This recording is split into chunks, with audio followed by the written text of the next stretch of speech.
샬롬 샬롬. 지난 한 주 동안 여러분들 평안하셨습니까? 오늘은 2022년 10월 9일입니다. 우리 성신 강림절 후 17째 주 주일을 하나님께 드리겠습니다. 다 그 자리에 일어나셔서 615장 찬송으로 하나님께 나갑니다.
만날 때에 그 기쁨을 어디에 비하리요.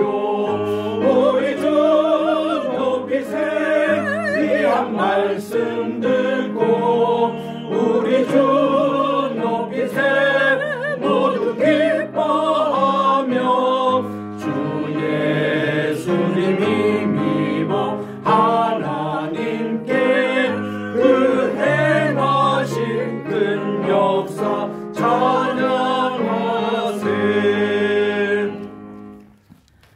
망령되고 허탄한 신화를 버리고 경건에 이르도록 내 자신을 연단하라.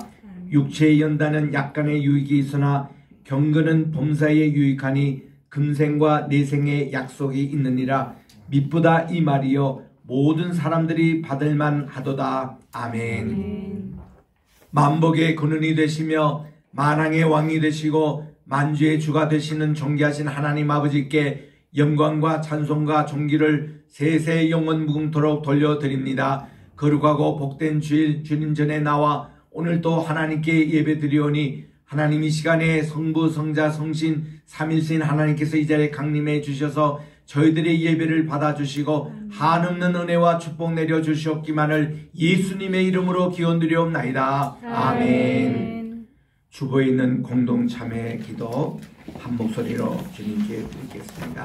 시작. 사랑과 은혜가 충만하신 하나님, 우리나라에 국민정음을 주셔서 성경이 번역되게 하시며 온 세계에 복음을 전할 수 있게 해주심을 감사드립니다. 잘 쓰임받는 나라 되게 하옵소서. 죄악들인 시기, 살인, 미움, 분쟁, 사기, 악독, 순수분하는 행동, 비방과 비평, 교만과 자랑, 악을 도모함, 불효, 불결, 무질서, 약속을 어김, 무자비 등 모든 죄악들과 허물들을 용서해 주옵소서. 저희들이 주님의 보혈과 권능을 믿고 삶을 바꾸고 주님 안에서 새 피조물 되게 하소서. 그리하여 저희가 생명의 주님이신 예수 그리스도 안에서 나날이 행복과 삶의 즐거움을 누리게 하옵소서.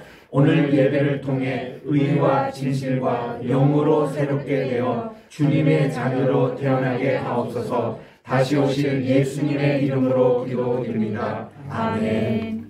오늘 우리가 하나님께 고백한 모든 죄를 미쁘시고 의로우신 하나님께서 예수님의 보혈로 깨끗이 용서해 주실 줄 믿으시기 바랍니다. 아멘. 아멘.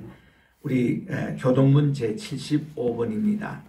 이 말씀은 마태복음 6장에 있는 말씀 교독하겠습니다.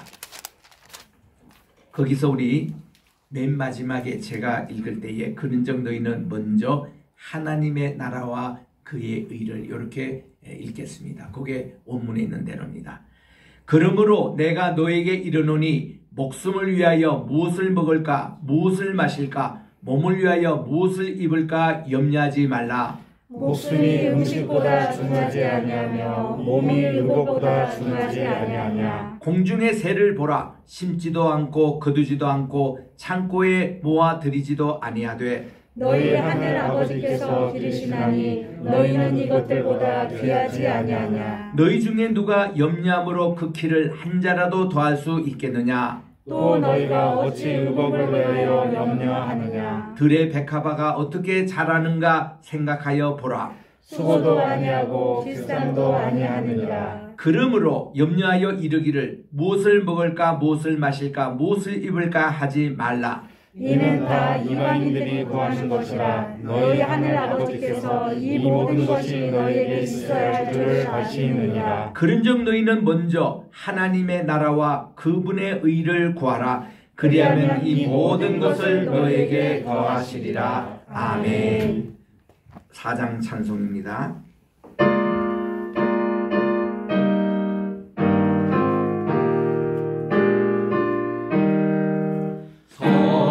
성자와 성신 영원히 영광 받으옵소서. 태초로 지금까지 또 길이 영원무궁 성삼위께 영광. 아멘. 다 그 자리에 착석하시기 바랍니다.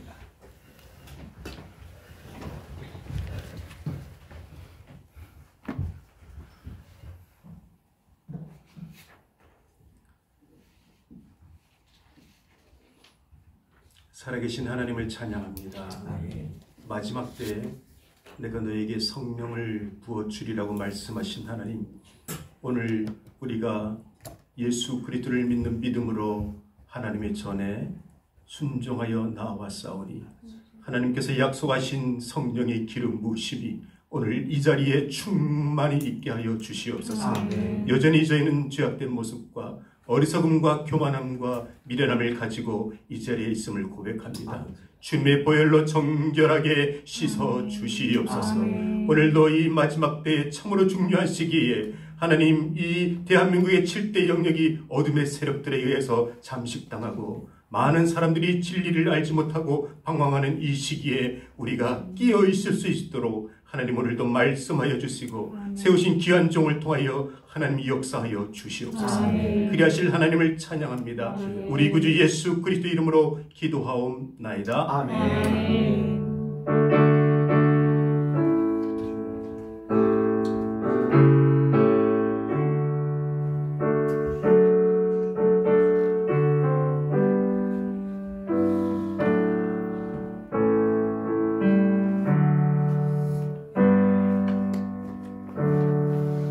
오늘은 우리 요한복음 3장을 읽겠는데요.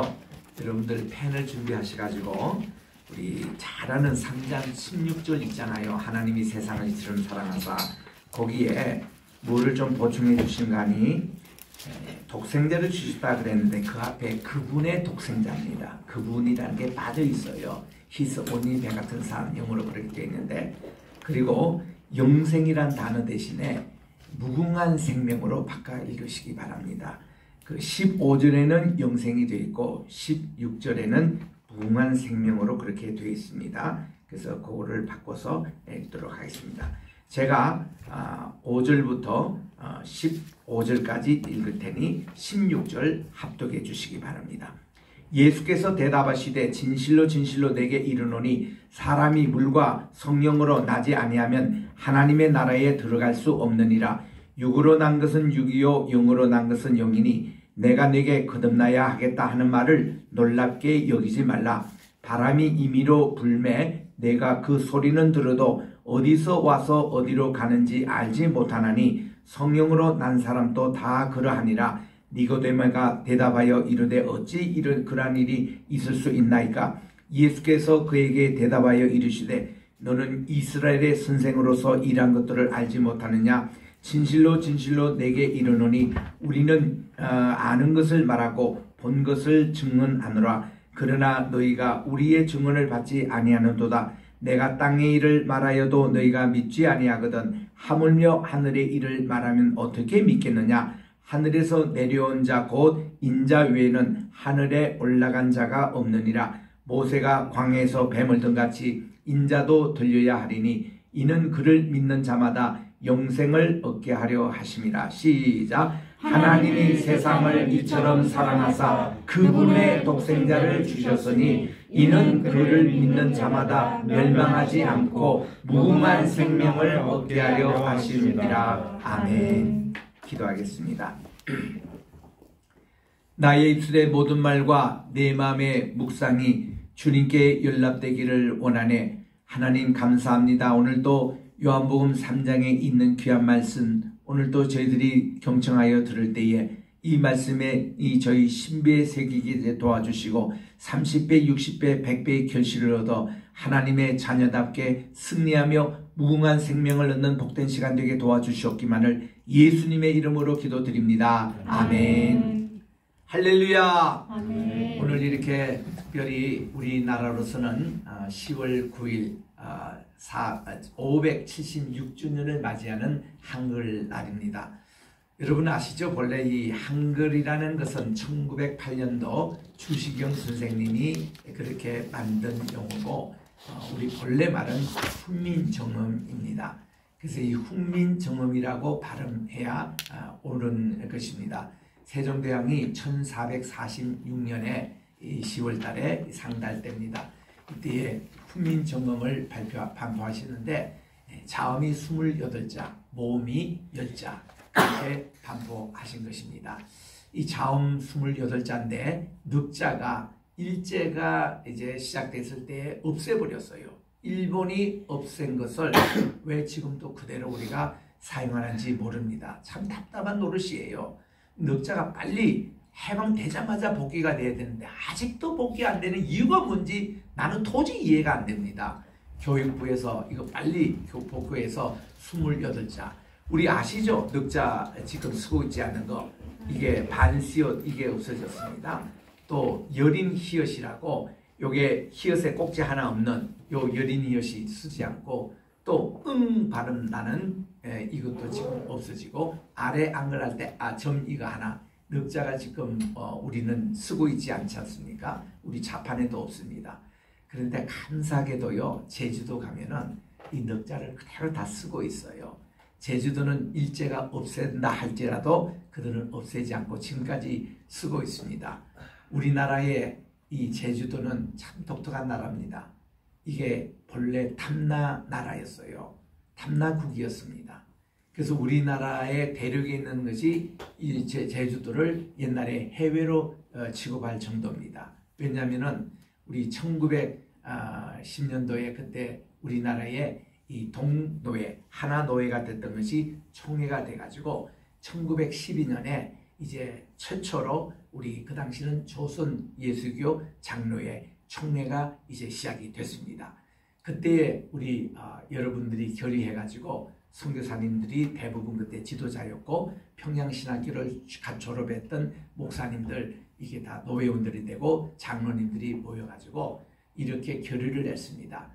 우리나라가 1884년부터 알렌 선교사님부터 그 이듬해는 아펜젤라 언두우드 선교사님 그 이듬해는 스크랜톤 선교사님 이런 분들이 오셔서 1890여 명 마페 선교사님 이런 분들이 이제 오셔서 우리나라 선교를 한 것을 기념해가지고 우리도 총회 조직하면서 해외로 3분을 파송하자 이렇게 결의가 된 겁니다. 그래서 그 중에 한 분을 일본 선교사로 파송을 결의했고 또 한 분은 중국 선교사로 파송하기로 했고 그리고 그 중에 한 분 이기풍 목사님을 제주에 파송하기로 했다는 이런 사실입니다. 그것은 뭐예요? 그 당시도 우리 본토 우리 한국에서 제주 가는 것을 해외 선교하는 그런 기준으로 이기풍 목사님이 가신 것 아닙니까? 그 중국으로 가신 분은 우리 그 방효은 목사님 그분이 이 우리나라의 공자가 이 유교를 전해줬다고 해서 공자의 고향이 되는 산둥성 요즘으로 말하면은 우리 칭다오 이 청도에 이렇게 파송을 하셔서 거기서 20년 동안 선교를 하셨는데 방효연 목사님의 아들이 되시는 방지일 목사님이 아버지를 대를 이어서 그 같은 장소에 또 20년을 선교를 하셨어요.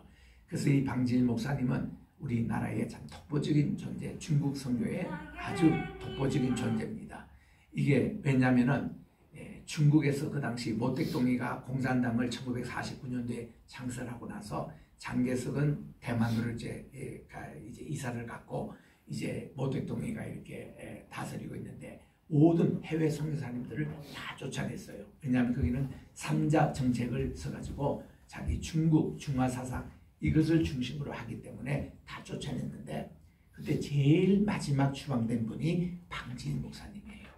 그러니까 3,000명 한때 이 미국 선교사님들, 영국 선교사님들이 다 추방당하고 다 했는데 마지막 외국인으로서 남아 계신 분이 방지일 목사님이 1957년도에 추방된 만큼 방지일 목사님은 그 당시 모든 선교사님들에게 존경을 받는 분이었어요. 중국이 필요했고 또 여러 선교사님들이 존경했던 방지일 목사님이 마지막에 나오셔서 한국으로 57년도 오신 겁니다. 그리고는 바로 그 해에 저희 아버님 교회, 울산 대형교회 첫 번 부흥회를 오신 거예요. 57년도에. 그래서 이제 그때부터 우리 집안하고는 아주 친척같이 그렇게 지내고 있습니다. 저는 방지일 목사님에게 큰 아버지라고 부를 정도로 그리고 방 목사님은 항상 어디 가든 간에 저를 찾으셨어요. 그래서 미국 오시면 미국 도착하셨다고 전화 주시고 어디 있다고 하면 만나자 그러고 또 이제 저하고 같이 볼리비아하고 브라질에 또 모시고 그때 100세 넘으셨는데 가시고 이렇게 집회도 인도하시는데 저희 아버님 교회가 60주년을 맞이했습니다. 우리 아버님 교회는 6.25 때 이게 세워진 교회였어요. 아버님이 이제 피난을 가셔가지고 대구에서 그 당시 총신이 학교를 하고 있었는데 총신에서 아버님 그 친구분인 안성지 목사님이 윤전도사 우리 울산에 거기 고사리 교회가 있는데 거기가 수요일날 예배할 설교를 인도할 분이 없다고 이번에 좀 가면 안 되겠냐고 그렇게 부탁을 받으시고 그 대구에서 울산까지 그 당시 교통편도 참 불편했습니다. 중앙선이라는 그 기차를 타고 내려가셔가지고 거기서 또 한 15리 정도 거리 들어가는데 교통편도 참 불편한 곳에 가셨는데 그때가 1952년도 가을에 그렇게 가셨는데 그 이후로 그 교회 계속 좀 목회자가 돼달라고 해서 아버님이 6.25 때 총신대 졸업이 대구에서 했거든요. 54년도에 졸업하실 때는 아버지는 예과 본과 다 하셨어요. 5년 동안 요즘으로 말하면 MDB 다 졸업하시고 그때까지 계속 그 울산에 내려가서 강단을 지키셨고 그리고서는 그 후에도 계속 이제 해서 은퇴하실 때까지 한 교회를 섬겼습니다. 그래서 신학교 때부터 한 교회를 섬긴 분이 딱 한 사람 1984년도 우리나라 선교 100주년을 됐을 때에 그때 돼서 그때 이민식 목사님이 통합적 총회장이시던데 그때 총회에서 아버님께 상을 주신 거예요. 그 신학생 때부터 지금까지 한 교회 섬겼던 40년 목회하신 분은 아버님 전국에 한 분밖에 없었습니다. 그래서 그리고는 10년 동안 원로 목사님으로 계시면서 있다가 2021년 9.11 사태 일어나기 열흘 전에 천국에 먼저 가셨습니다. 그때가 76이에요. 저희 아버님 또래는 3번 이렇게 전쟁을 겪었습니다. 만주사변이라는 거 아시죠? 1938년도 일본이 만주를 먹겠다고 이 전쟁을 일으켰던 그 전쟁에도 참전하셨죠. 대동아 전쟁이라고 우리는 2차 전쟁이라는 거기에 끌려가셔가지고 용산부터 해서 홍콩까지 가장 전쟁이 치열할 때 그리고 2차 대전이 그때 끝났습니다. 일본이 망했어요. 그 전쟁에 아버지는 총을 이렇게 받는 총잡이로 끌려가셨다가 살아남으신 1,500 한국 의용군이 끌려가서 2명 살아남는 가운데 한 분이 저희 아버님이셨어요. 그리고 6.25 났을 때도 또 참전해가지고 3번 전쟁에 참전했던 분이기 때문에 아버님의 그 연배되시는 분들이 다 끝에 퉁으로나 아니면은 일찍 다 돌아가시더라고요. 그 아버님도 76세밖에 못 사셨습니다. 그래서 그렇게 됐던 것인데, 그래서 참 60주년이 됐을 때에 우리 그 아버님 교회가 지금은 대형 교회인데, 특별히 방지일 목사님, 최초로 부흥해 왔던 방지일 목사님을 초청했습니다.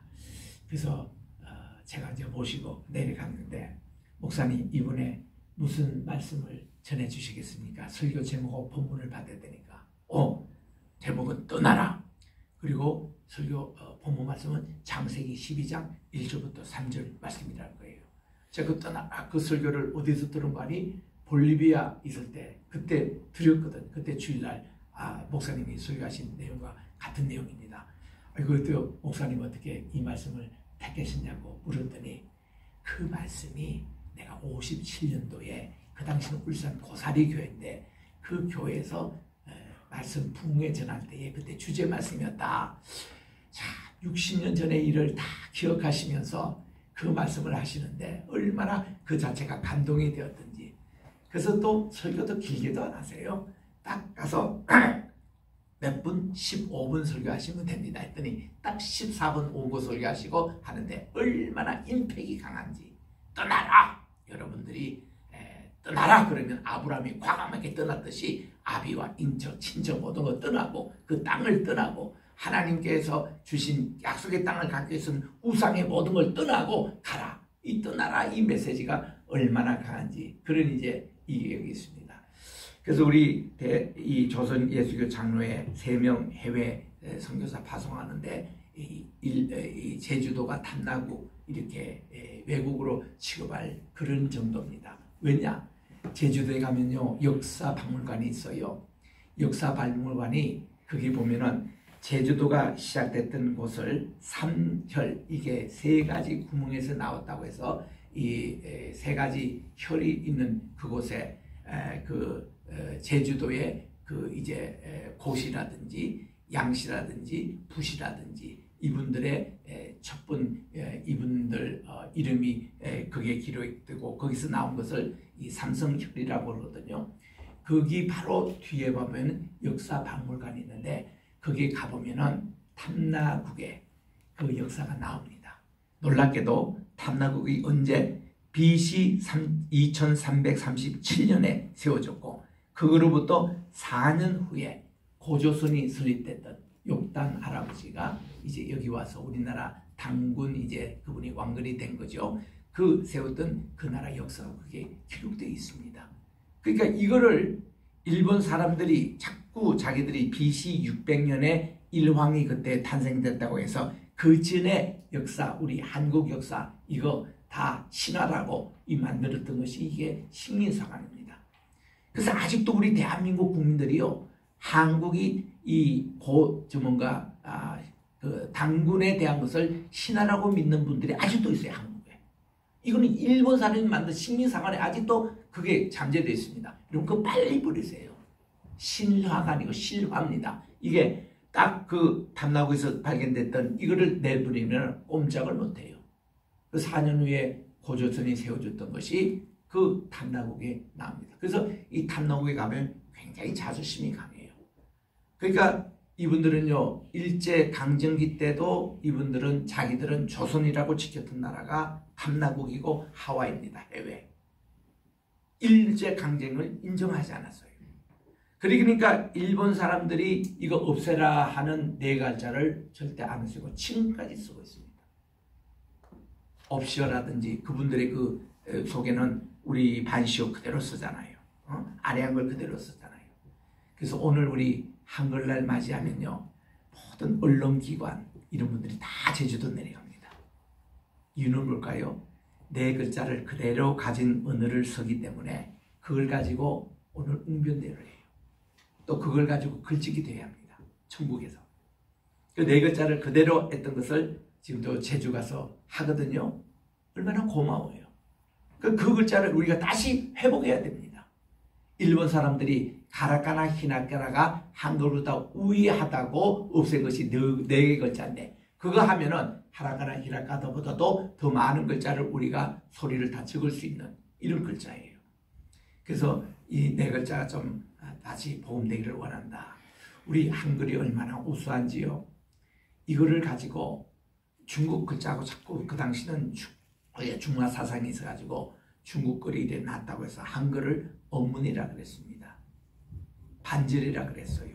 이 언문 반절이라는 것은 원하니 천민들이 쓰는 언어다. 그리고 반절이라는 것에 온음이 하문이고 이거는 반밖에 되지 않는 글자라고 굉장히 천대시했습니다. 그래서 이 한글이 세종대왕이 그렇게 반포하고서도 일반 관료에서도 한글 바꾸지 않고 일반 우리나라의 유불선, 유교, 불교, 경전에서도 한 번도 한글을 쓴 적이 없고 그리고 우리나라의 정통 그 모든 선비라든지 과거급제 이럴 때도 한글이 한 번도 채택된 적이 없고 계속 중국 그것만 이어졌는데 그러나 이 한글을 누가 보존했냐면은 민속학자, 홍길동전, 중량전 이런 그분들이 한글로 이것을 남겼습니다. 그래서 이거는 부녀자들도 한문은 배우기 어렵잖아요. 그저 반나절은 배울 수 있다 해서 이거를 반절이라 그러고 언문 상당히 격을 낮추는 겁니다. 그리고는 뭐 이거를 뭐 뒷간에서 배울 수 있는 글이라 해서 뭐 뒤안글이라고도 아주 그렇게 천대했던 이 글자를 이 글자의 중요성을 누가 발견했느냐? 선교사님이 알았습니다. 그래서 만주에 왔던 존 로스 선교사님, 존 맥케타이어 선교사님이 이 한글을 가지고 성경 번역을 시작을 했어요.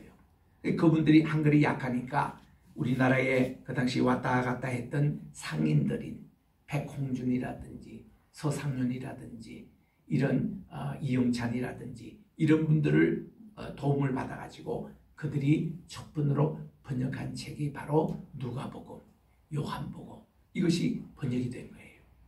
그래서 저는 중국에 갈 때마다 그 심양에 가보면은 동광교회가 있습니다. 거기가 존 로스 선교사님이 목회했던 거예요.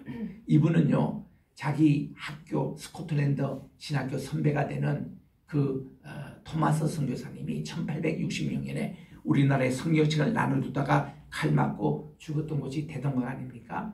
그 얘기를 듣고 그분이 신학교에서 열정이 생겨가지고 나는 꼭 조선에 가서 성경을 내가 전달하겠다. 이 열정으로 한국까지 왔습니다만은 결국은 신의주에서 들어오지를 못하는 거예요. 의주에서. 왜냐하면 한국이 그 당시 대홍군의 이 쇄국 정치로 말미암아 어떤 외국인들이 못 들어왔습니다. 그래서 그들이 한국에 들어가려고 한국과 가까운 심양 거기 동광교회를 개척해가지고 교회를 세웠는데 그 교회가 지금 이 중국에서도 한 3번째 큰 교회가 됐습니다. 한 번씩 모이는데 2만 명씩 모여요.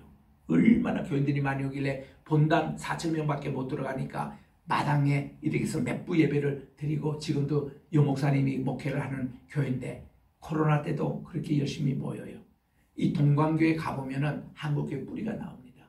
거기 존 로스 목사님이 아까 언급했던 그런 조선 청도와 함께 최초로 번역한 성경책이 거기 전시가 되어 있습니다. 요게 한글로 이게 종교 경전이 번역됐다는 최초의 글. 그러니까 그 당시 유교도 불교도 사서상경 뭐 불교기도 아무도 한글로 가지고 이렇게 번역되지 않았어요. 그렇게 무시했던 거예요. 그런데 그거를 성경이 한글로 번역되니까 이 한글이 빛나기 시작하는 거예요. 진짜 진가가 드러나는 겁니다. 그래서 여기에 자극을 받고 우리나라에 최초로 오신 선교사님 언두두 아펜디라 그들의 소원에는 한국어로 번역된 마가복음이 들려있는 겁니다. 왜냐하면 그들이 그 미국에서 샌프란시스코에서 출발해가지고 우리 한국 바로 오신 게 아니라 이 일본의 요코하마 거기에 그들이 정착했습니다. 미리 연락을 받고 이분이 지금 조선 땅에 가야 되는데 이분이 조선 땅에 가서 조선말을 좀 배워야 되는데 일본 여기 요코하마에 조선 사람이 없을까 찾아보니까 마침 수신사 출신인 그 이수정 씨가 그게 살고 있었던 거예요. 그러니까 이분이 그분들을 맞아들여가지고 조선어를 3개월 동안 가르쳐 준 겁니다. 그래서 언두두 아펜젤라는 그 아펜젤라는 부부예요. 아주 25, 26 아주 젊은 분들인데 이분이 3개월 동안 조선어를 훈련받고 한국으로 오실 때 이수정 씨가 이분들에게 선물로 준 것이 자기가 직접 번역한 마가복음 이거를 준 거예요. 이분은 일본 목사님에게 세례를 받고 거기서 자기가 최초로 번역한 그게 1883년 82년에는 존 로스가 북방에서 번역한 그 성경을 서상윤 씨가 이거를 밀반입해가지고 자기 고향인 황해도 소래에 이것을 자기 숨겼습니다.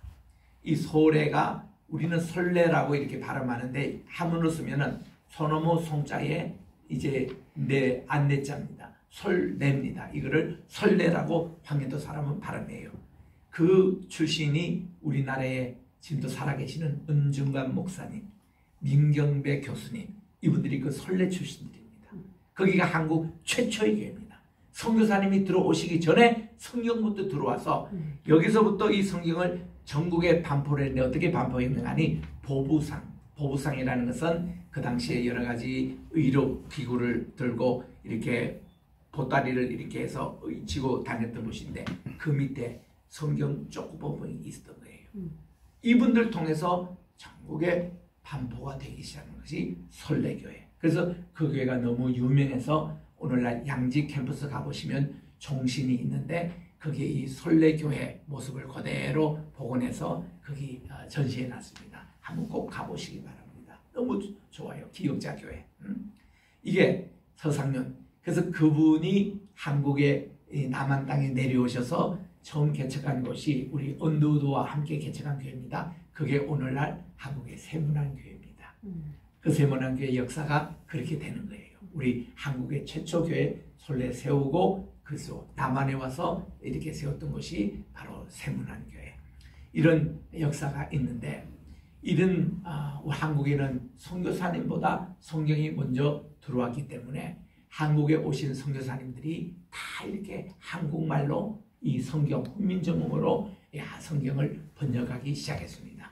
그때 이제 참석하신 분이 우리 존 로스, 존 맥켄타이어 말고 우리 또 남한에 이제 정식 선교사로 오신 분이 은두드, 아펜젤라, 게일 선교사님, 레일로즈 그리고 이 알렉산더 피드스라는 이 선교사님은 우리 지금 시편을 다 처음 번역하신 분이에요. 그래서 우리가 복 있는 자는 악인의 꾀를 쫓지 않으며 또 여호와는 나의 목자시니 내게 부족하며 이런 것이 전부 다 피터스 그 선교사님이 번역한 것을 우리가 지금 사용하고 있거든요. 이래서 이 선교사님 그 가운데서 헐버트 선교사님을 잊지 못합니다. 이 헐버트는 우리 한글이 세계에서 제일 우수하다고 이분은 믿었고 그분들로 말미암아 한글에 띄어쓰기가 시작된 겁니다. 그래서 독립협회 이 신문을 만들 때에 띄어서서 한글이 처음에 나온 것이 헐버트 선교사님 때문에 그렇습니다. 이래서 이 성경으로 번역되기 시작하니까 한글이 그 다음부터 관공서에서도 쓰이고 그리고 선교사님들이 학교, 교회, 병원을 세웠잖아요. 다 그때부터 한글이 보급되기 시작하고 그래서 이 한글이 쫙 퍼지니까 일본 사람들이 배가 아파가지고 우리나라 한일 합방 되자마자 넉살로 없애버렸잖아요. 그 없앤 거리를 왜 지금도 그렇게 쓰고 있습니까? 빨리 복원해야지. 대한민국 내일부터는 복원하세요. 왜 그래 고집 피웁니까? 일본 사람 말을 그렇게 듣습니까? 초등학교 이름 바꾸고 청와대 그 앞에 있는 그 본래 우리 광화문에 일본 그 정말 조선 총독과인데 그거 김영삼 대통령 때 없애버리잖아요. 그때 다 이거 다시 복귀해야지. 한글이 이렇게 세계적으로 유명한 곳인데 그래서 다행히도 우리 광화문에 가보니까 세종대왕의 그 동상에 그거 보면 28다가 기록되어 있더라고요. 그리고 좀 훈민정음 탑을 지금 청주에 건설하고 하려고 노력합니다. 그리고 여기 박물관을 세우려고 거기 다 28자예요. 그래서 지금 이거부터 시작해서 이제 한국에 다 이렇게 좀 됐으면 좋겠습니다. 자, 오늘 우리 한글 날을 맞이해서 얼마나 우리 훈민정음이 우수한지 대지를 썼던 펄복 여사가 그렇게 우리 한국을 방문해서 얘기했습니다. 이 훈민정음은 이 모든 언어의 레오나르도 다빈치다 이런 얘기를 한 적이 있습니다. 또 옥스퍼드 대학이 우리 한글이 세계 최고 잘된 언어라고 이렇게 60년대 밝혔습니다. 그러다 보니까 우리나라가 대표가 참여하지도 않았는데 1997년도에 유엔의 유네스코에서 모여가지고 이 우리나라의 이 훈민정음 이거를 부렸던 해제본이 있잖아요. 이거를 유네스코 세계문화재로 등록이 됐습니다. 그리고서는 세계가 어떤 언어를 사용할 것인가 언어학자들이 의논하는데 다 실험해 보니까 한글이 최고예요. 그 1998년도에 이것이 이제 그들이 이제 회의를 해가지고 2002년도에 공식으로 유네스코에서 한글이 유니버설 랭귀지 온 세계가 서는 공통으로 채택이 돼가지고 반포를 했어요. 그때 우리 한국의 28자 자음 그리고 10자 모음이 좀 부족했습니다. 이거 가지고 우리 예를 들면 영어에 the, thank you 이런 말 안 되잖아요. 또 우리 히브리 말에서는 카세드 할 때 하라는 이 말이 안 되잖아요. 이런 거를 보충해서 넣은 글자가 누리글이라 그럽니다. 콜롬비아 대학에 있는 김성인 교수님, 그분은 서울대 출신이고 미국에 오셔서 은학을 전공해서 박사학위를 받은 분인데 이분이 한글의 그 부족된 점을 이렇게 보충해서 51로 만들었습니다. 우리 히라카나 가나카나가 51인데 이렇게 해서 누리글이 51입니다. 그 글자로 다 온 세계가 이게 다 표기가 가능해요. 이거를 반포를 했더니 언어가 없는 종족이 세계 한 3,000여 종족이 있습니다. 우리가 이게 선교사님들이 그분들에게도 복음을 전하려고 가니까 언어가 없는 거예요. 문자가 없는 거예요. 그래서 우리 한글을 소개한 겁니다. 누리글이 유네스코에서 최대기대가 전 세계 언어로 발표될 때 선교사님들이 너무너무 좋아했습니다. 그래서 이분들이 설명하면서 여러분들이 말하는 거 그대로 한글로 표기해서 이렇게 해서 요거를 그대로 읽어봅니다. 그 자기 말하고 똑같거든. 정확하게 표현을 하거든. 야 이거 우리나라 언어로 채택하면 되겠다 해서 인도네시아 언어섬에서부터 시작해서 필리핀의 언어섬도 이 한글을 자기 언어로 받아들이기 시작하는 나라가 지금 자꾸 늘고 있습니다. 그래서 우리 이명박 정부 때는 그 영부인이 그쪽으로 가가지고 지원도 하고 그분들을 격려했던 그런 출입도 간 적이 있는데 그러니까 이 선교사님들이 뭘 지금 조직했냐면 누리글 이 전도 이 선교회를 조직했습니다. 그래서 이 언어가 없는 사람들에게 누리글을 가르쳐 줘가지고 그 나라의 언어를 가지고 그대로 만들어서 어디서 한국에서 이걸 출판해가지고 그 나라 성경책을 가지고 다 공급하는 이게 누리글 선교회가 돼서 참 지금 활발하게 움직이고 있습니다. 그래서 이제는 한국이 공식 언어로 채택됐기 때문에 이 훈민정음은요 세계에서 지금도 한국말 그렇고 문자 그렇고 제일 우수한 언어로 해가지고 지금 예전에는 영어를 배운다 무슨 중국어를 배운다 스페니쉬 언어를 배운다 다 그게 아니고 요즘은 한국말이 세계 1등 인기어가 돼가지고 얼마나 지금 한국이 인기 있는 그래서 지금 이 자리에 앉은 여러분들이요 다 어디 가든 한국어의 다 교수님이에요. 그래서 우리 한국에서 짭이 없다 뭐 백수다 뭐 이런 친구들 다 나는 그런 나라에 좀 보내고 싶어요. 하면은 연봉이 엄청납니다. 큐바에 가보니까 거기는 공산국가잖아요. 그런데 거기는 이게 한국말을 이제 배우고 아는 사람에게는 월급이 10배나 올랐어요. 그게 왜냐면 삼성, 기아, 현대 그게 다 있거든요. 거기서는 스페니쉬도 하고 한글을 아는 사람들에게는 우리 월급을 10배 주겠다니까. 한국 배우시 줄을 서는 겁니다. 한류 때문에도 그렇지만은 그래서 이 한글이 이렇게 세계적으로 유명해졌다. 오늘 뭐 한글 얘기하면 다 할 수 없으니까 오늘은 또 요한복음 3장 너무 귀한 말씀으로 들어가겠습니다. 우리 지난 시간에 요한복음 2장을 통해서 예수님께서 첫 번 표적 우리 주님이 물로 변하여 포도주라기보다도 저는 영생수 그래서 이것을 만들어주신 사건을 우리가 배웠고 오늘은 우리 니고데모에게 이 영생주를 우리 주님이 소개하신 내용을 읽겠습니다. 자, 밤중이었습니다. 그런데 그 당시 니고데모라는 그 유대인들 바리새인들 가운데서도 최고로 이제 관원이 되는 공의의 요즘 말하면 국회입니다. 공의의 의원인 이 니고데모가 예수님을 밤중에 찾아갑니다. 두 가지 이유 때문에 밤중에 왔겠죠. 첫째는 그가 자기 체면도 있으니까 낮에 이렇게 자기를 또 드러내기가 좀 그래서 그런 것 같기도 하고 두 번째는 더 이 맞는 이유입니다. 항상 낮에는 우리 주님이 많은 군중들을 만나야 되고 많은 병자를 고치셔야 되고 그 많은 스케줄 가운데 있는데 저녁 식사부터는 우리 주님이 좀 쉴 수 있는 시간이에요.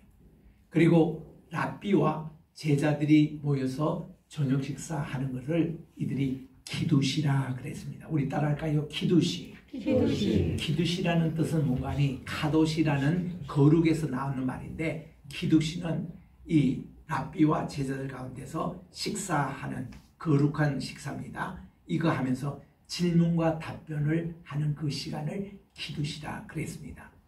이 마지막 키두시가 된 것이 최후의 만찬이라는 거예요. 그전에도 매일 만찬이 있었다는 겁니다. 키두시가 있었다는 거예요. 그래서 우리 주님이 키두시 시간에 니고데모가 들어온 겁니다. 이 무슨 뜻일까요? 이 니고데모도 예수님에게 제자가 되고 싶은 거예요.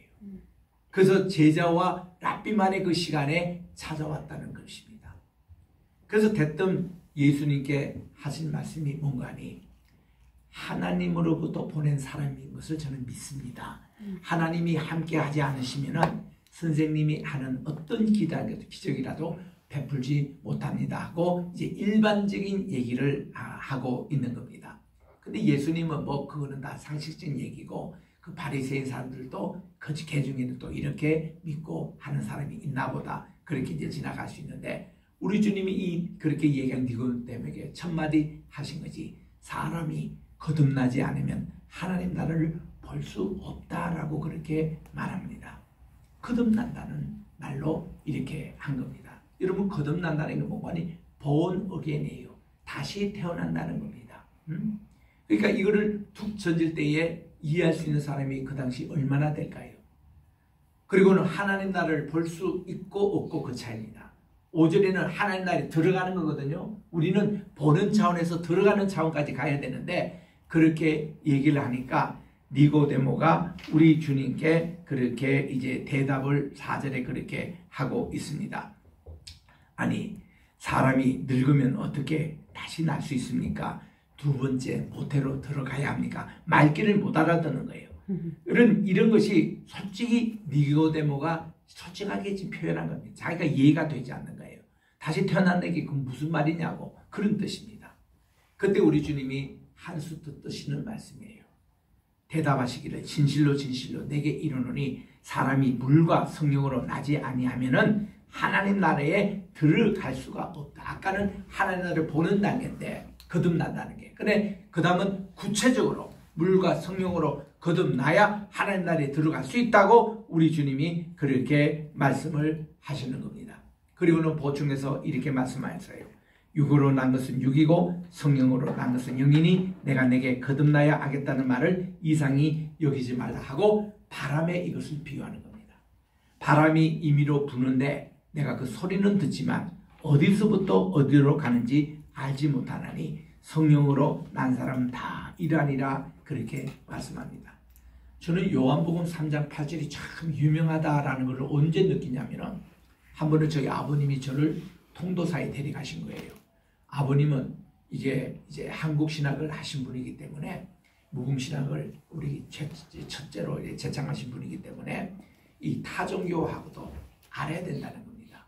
무시하면 안 된다는 거예요.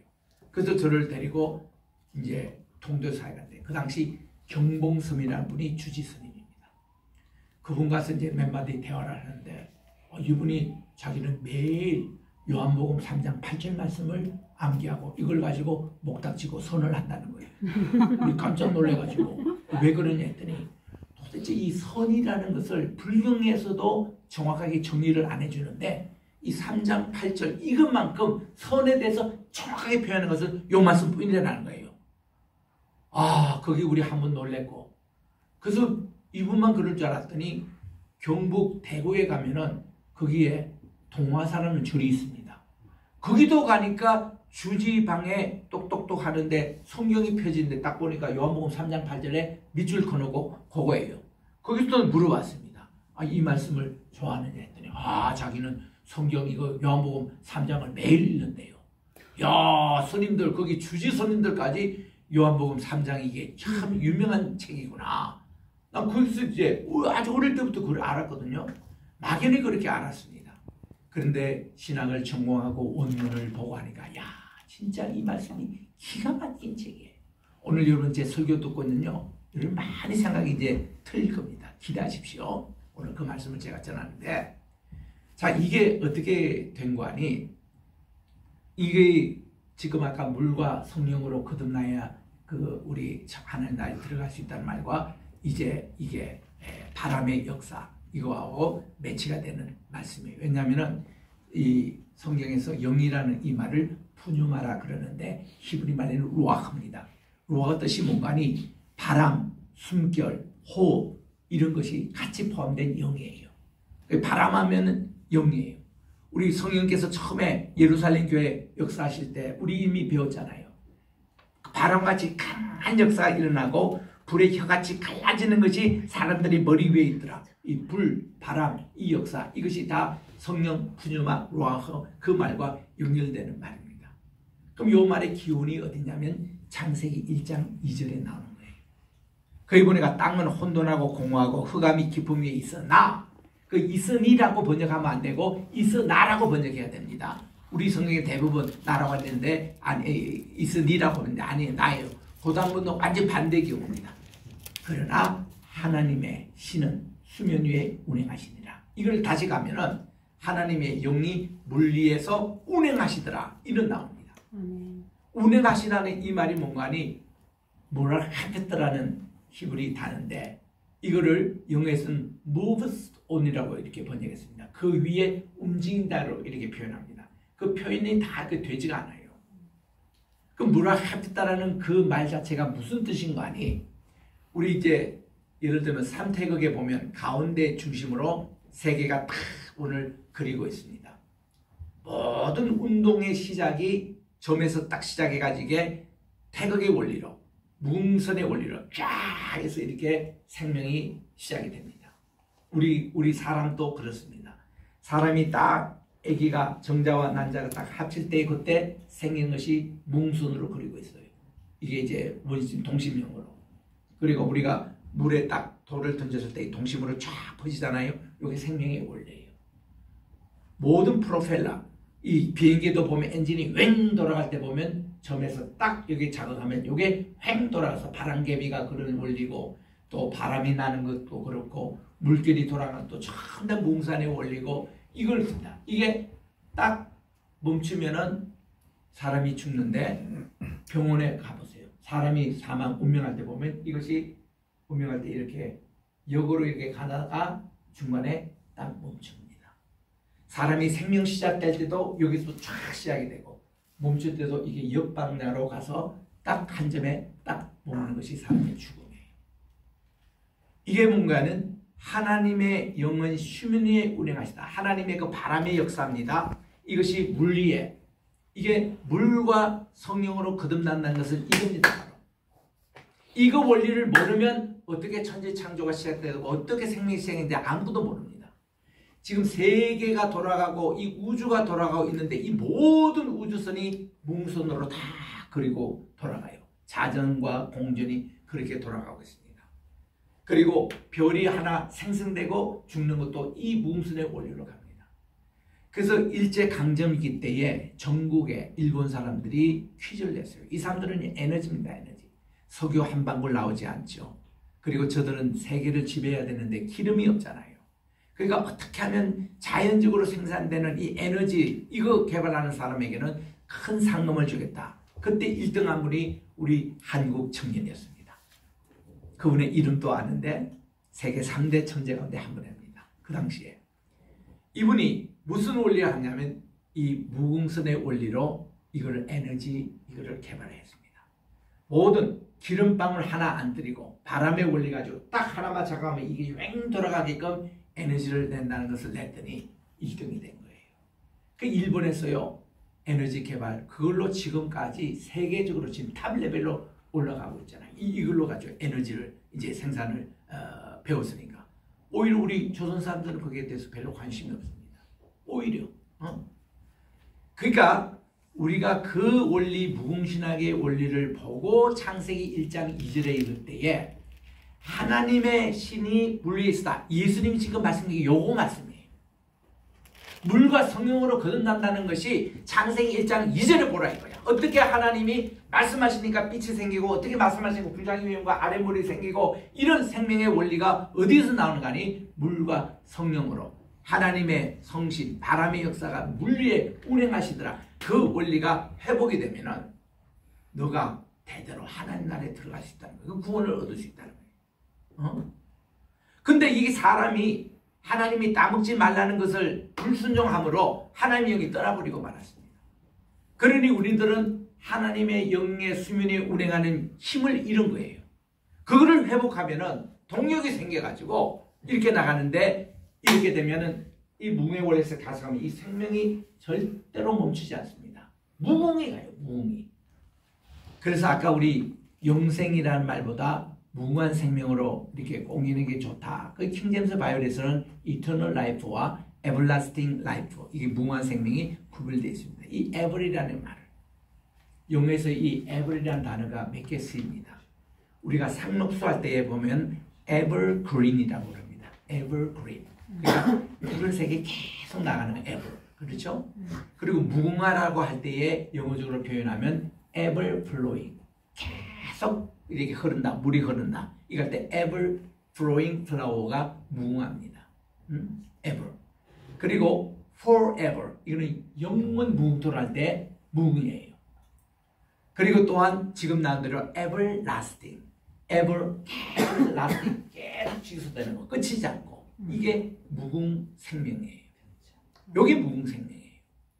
그런데 우리가 얘기했던 영생이라는 단어 있지 않습니까? 그거는 헬라적인 표현입니다. 영생은 어떤 차원인가 하면은 우리 인간의 시간이 있잖아요. 요 시간에서 여기에 무한대를 넣고 여기에 무한대를 넣고 요것이 헬라적으로 말하면 이터널입니다. 영원한 개념이에요. 한문에도 보면은 영원이 나오잖아요. 그게 이터널입니다. 그런데 문제는 뭔가 하니 히브리 사상으로 보면은 인간의 시간을 아무리 무한대를 가도 인간의 시간일 뿐입니다. 하나님의 시간은 이것과 차원이 다른 무궁 것 자체예요. 그래서 웨스트민스터 신앙 고백 보면 하나님이 누구냐 할 때 제일 첫 번째 나오는 게 무궁이라는 거예요. 무궁은 시간과 공간을 뛰어넘어서 하나님의 everlasting 이 차원이거든요. 근데 우리가 물과 성령으로 거듭난 사람은 이 everlasting 무궁의 세계에 우리가 조인할 수 있다는 겁니다. 그래서 우리는 무궁한 생명을 얻을 수 있다는 거예요. 영혼의 세계는 이게 제한이 있습니다. 아무리 가도 인간의 시간일 뿐인데 하나님 시간에 우리가 카이로스 시간에 가는 것이 그게 무궁한 생명이다.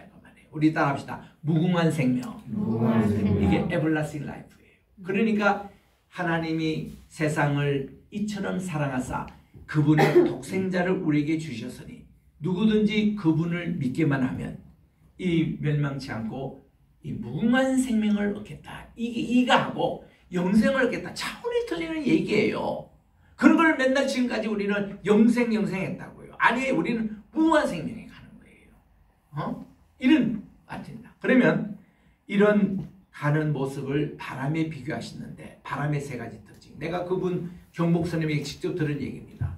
아니 왜 이거를 좋아하세요? 했더니 선을 하는 사람이 그런 경지래요. 선을 경지하면 바람이 어디서 와서 어디로 간지 바람의 자유성이라는 겁니다. 선에 속하는 사람 그렇대요. 두 번째는 바람은 소리는 있지만 우리 눈에 보이지 않잖아요. 이게 성령의 힘이라는 거예요. 세 번째는 뭔가 하니 바람이 이렇게 탁 하면요 에너지가 있다는 거예요. 바람으로 막 나무도 쓰러뜨리고 이건데 그렇게 영적으로 딱 거듭난 사람, 참선에 딱 성공한 사람은 막 힘이 솟으신대요. 그분들은 참선 입장에서 그렇게 생각하는데 우리는 무궁한 생명의 입장에서 그것을 생각해보면 엄청나게 3장 8절이 귀중한 말씀이라고 하네요. 그러면 우리 여기서 이 하나님께서 세상을 이처럼 사랑하사 그분의 독생자를 주셨는데 누구든지 그분을 믿으면 할 때 이 믿음이라는 요것을 주님이 앞서 지금 설명하고 있는 내용이에요. 그게 물과 성령으로 거듭나야 한다는 것과 여기 또 두 번째 표현인 바람과 같은 역사를 체험해야 된다는 것과 세 번째 믿는다는 것이 이런 뜻이다고 가르쳐 준 것이 옛날에 민수기 21장에 보면은 이스라엘 백성들이 광야에 있을 때에 그들이 이제 이 모세가 북쪽으로 이렇게 해서 가야 가나안 땅인데 북쪽은 도저히 이게 적들이 많이 있고 해서 그들이 이제 이 남쪽으로 이렇게 잠깐 회개한 적이 있습니다. 그는 뭔가면 가데스 바네아에서 돌아온 성당군들이 우리는 도저히 그 북쪽으로 가면은 우린 그들의 거인족과 우리는 당할 수 없으니까 내려가지 해서 자꾸 그걸로 가지고 불평이 난 거예요. 그러니까 이 모세가 이제 참 이런 것으로 인해서 불평하는 이 사람들 보니까 하나님께서 사막에 있는 불뱀들이 그 사람을 물려가지고 다 죽고 있는 거예요. 그래서 하나님께 간절히 기도했습니다. 하나님, 차라리 이들을 죽일 바에야 제 이름을 주님의 생명책에서 제해달라고. 그랬더니 모세야, 하나 해결책이 있다. 너 지팡이 끝에다가 불뱀과 같이 꽃같이 생긴 구리뱀을 그게 달아라. 그리고 그거를 높이 쳐들어라. 지금부터 불뱀에 걸린 자들은 쳐다만 봐도 다 산다고. 이렇게 했더니, 그렇게 했더니 진짜 불뱀 걸려가지고 막 죽는다고 한 사람이 저 쳐다보래요. 믿음을 가지고 쳐다본 사람은 다 살아나갔어요. 그런데 아니 우리가 불뱀 걸린데 와서 약도 좀 발라주고 뭐 이렇게 안수기도도 하고 이래야지. 이게 뭐냐, 불평한 사람은 안 쳐다봤어요. 끝까지. 그 고집 다 죽었어요. 이처럼 인자도 들리하리라. 어디에? 십자가. 너희를 죄를 대신해서 내가 십자가에 못 박혔는데 누구든지 이 십자가에 못 박은 것을 믿기만 하면은, 쳐다만 보면은 죽지 않고 무궁한 생명을 얻게 되리라. 그 말씀입니다. 와, 그래서 이 사람들이 그렇게 하는 것 같이 인자도 이렇게 되리라 하면서 우리 주님이 주신 말씀이 요한복음 3장 16절 말씀을 주신 거예요.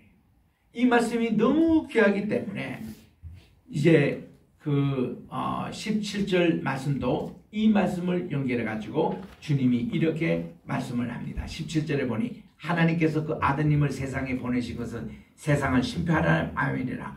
그분으로 말미암아 세상이 구원을 받게 하려 합니다. 그분을 믿는 자에게는 심판을 받지 않은 것이고 믿지 않는 자는 하나님의 독생자 이름을 믿지 아니하고 벌써 심판을 받은 것이다. 요거를 오늘날 우리에게 적용하면요, 우리 자신이 다 지금 몸과 죄로 말미암아 하나님 불평하고 해서 지금 불뱀에 다 물려 있어요. 현재 다 물려가지고 이제 우리는 죽게 생겼습니다.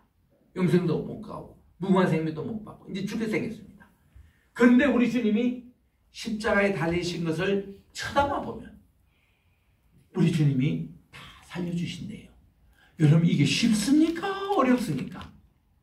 엄청 쉬워요. 이성진 성도님, 쉬운 어려운 거 아니잖아요. 쳐다만 보면 되잖아요. 할렐루야. 이거를 못한 사람이 다 죽어요. 예수님만 쳐다만 보면 되는 거예요. 그러면 우리 주님이 불뱀에 걸린 우리들도 죽지 않고 멸망치 않고 다 무궁한 생명, 그 나라에 우리가 조인한다는 겁니다. 이 세상에 죽으면 아무것도 아니에요. 그냥 우리 육신의 장막이 뽑는 날, 바로 하늘의 장막이니까. 이 말씀을 기초로 해서 다음 이어지는 것이 세례 요한의 또 보충적인 증언입니다. 세례 요한에게 제자들이 가서 이렇게 고자질합니다.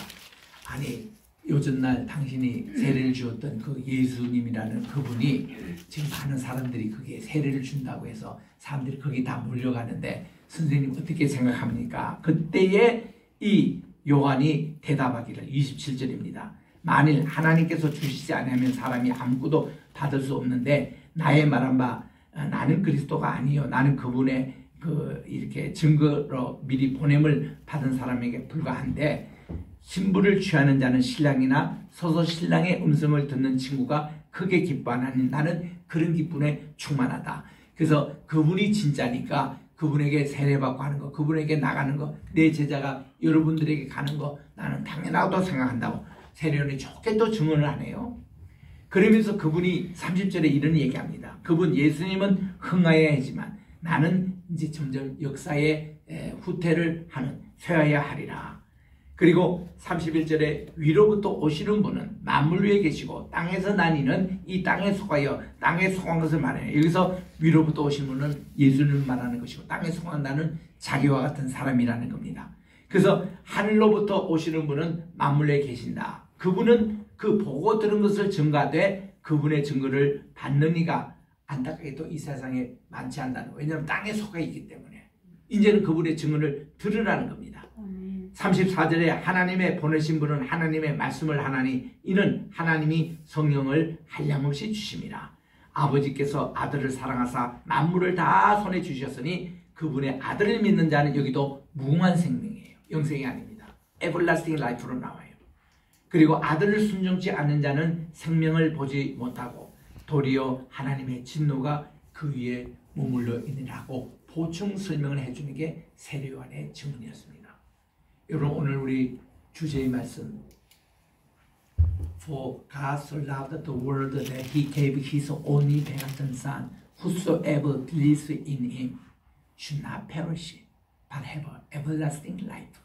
하나님이 세상을 이처럼 사랑하사 우리에게 그분의 독생자를 주셨는데 우리가 그분을 보고 물과 성령의 창세기 1장 이전에 나오는 운행하는 그 힘, 그 바람과 같은 그 힘, 이것이 우리에게 역사할 때는 우리가 다시 태어나서 다시 창조함을 받아가지고 우리들은 하나님께서 주신 무한 생명을 받는 길로 우리들이 갈 수 있다라는 이것 때문에 예수님이 오셨고 이것을 이 메시지를 우리에게 전하여 주고 있는 이 말씀. 그래서 요한복음 3장 16절은요 마틴 루터가 이것은 복음의 진수요 모든 온 성경의 최초 이 요절은 3장 16절 뿐이라고 얘기했습니다. 그래서 오늘날요 전도 폭발이나 사형리나 또 개인 전도나 또 무슨 이렇게 관계성 전도 모든 전도의 주제는 요한복음 3장 16절 이 말씀이에요. 아는데 이제부터는 여러분들이 깊이를 알고 이거를 하세요. 하나님이 그분의 독생자는 그분 자신이 우리에게 오셔가지고 우리로 하여금 창세기 1장 2절에 물과 성령으로 운행하시다는 것은 모든 혼돈과 공허와 흑암의 세력을 다 넘어서가지고 우리에게 이 어둠과 혼돈과 공허를 이길 수 있는 힘과 능력으로 우리를 이렇게 다시 태어나게 해주십니다. 그래서 그러한 것으로 우리가 다시 태어날 때 우리는 이 길로 무한 생명으로 그대로 인도함을 받는 구원을 받는 죽음에도 아무리 염려하는 그런 꼭 축복을 받는 우리 모두가 되시기를 주의 이름으로 축원합니다. 기도하겠습니다. 하나님 아버지 감사합니다. 오늘 또 요한복음 3장에 나오는 니고데의 모습이 저의 모습이었습니다. 무슨 교회를 좀 다녔다고 조금 성경을 안다고 그러나 어떤 사상의 그 이상을 뛰어넘고 있지 않는 이때에 우리 주님은 우리에게 물과 성령으로 거듭나라고 하신 그 메시지 말씀을 받고 우리들도 이제부터 거듭나 하나님의 말씀이 우리 속에 운행하여 주시고 우리 주님의 말씀으로 우리가 용서함 받고 속죄함 받고 죄로부터 멀리하고 정말 하나님의 무궁한 생명을 얻는 우리 모든 성도가 되게 도와주시옵기만을 예수님의 이름으로 기도드립니다. 아멘. 찬송가 197장 부리며 준비하신 헌금 하나님께 봉헌하겠습니다.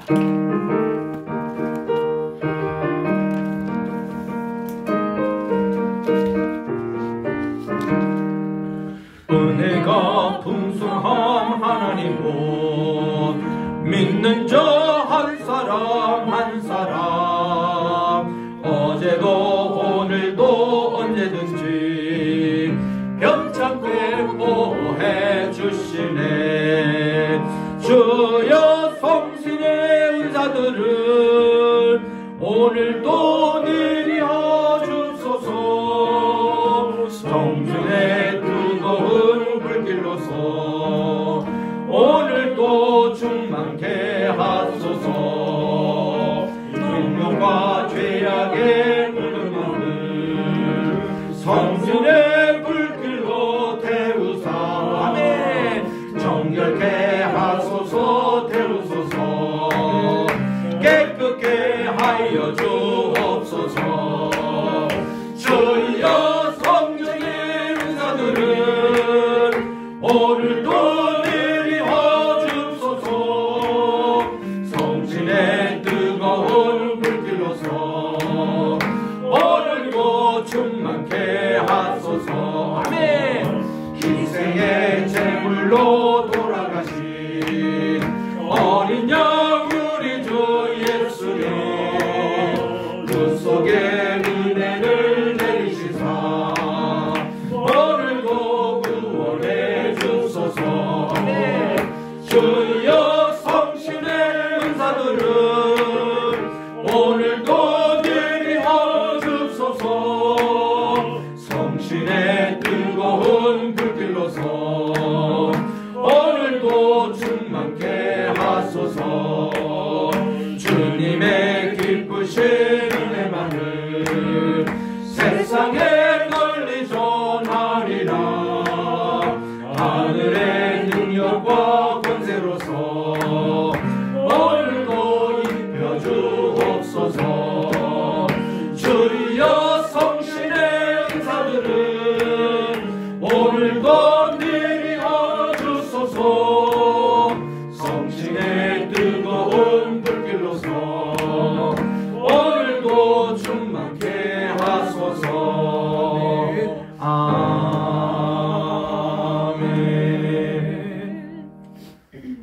하나님 아버지, 오늘도 주님 전에 나올 때 귀한 예물을 주님께 봉헌합니다. 주님 10의 1조 감사의 예물, 또 선교의 헌금, 또 각양의 또 헌금으로 바친 손길을 주께서 격해 주시옵소서. 10의 1조로 우리 오국일 장로님 가정 드립니다. 또 윤사메일 목사 가정 11조로 드립니다. 우리 또 안소희 성도님 감사헌금, 또 김재철 장로님 한 달 동안 건강하게 일하게 해주심을 감사해서 주님께 봉헌을 드립니다. 또 무명의 감사에 범사에 감사드리며 늘 기도하는 어머니가 되게 하여 주소서. 또 이승진 성도님 감사헌금 드립니다. 김인성 선교사님 감사 예물을 드렸습니다. 박인철 목사님 가정 하나님께 영광을 올려드리는 겟세마네 교회를 축복합니다. 이 모든 예물을 주께서 받아주시고 그들의 빈자리에 풍성한 은혜로 채워 주시옵소서. 예수님의 이름으로 봉헌기도 드립니다. 아멘. 다 일어나셔서 1장 찬송으로 하나님께 성령 드립니다.